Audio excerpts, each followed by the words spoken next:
Psalms chapter 51, verse 5. Behold, I was brought forth in iniquity, and in sin did my mother conceive me.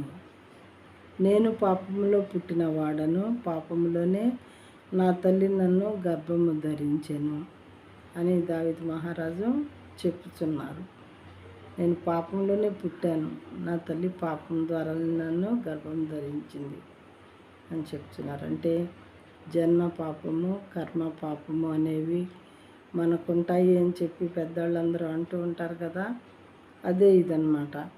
దేవుని దగ్గర అతను నేను పాపంలో పుట్టాను తండ్రి, నా పాపంలోనే నా తల్లి నన్ను గర్భం ధరించి నా మోసింది అని చెప్పి ఇలా అంటూ ఉన్నాడు. ఆ తర్వాత నన్ను నా పాపం పోనట్లు కడుగు అని దేవుణ్ణి అడుగుతాడు. అది కూడా చూద్దాము నెక్స్ట్ వీడియోలో.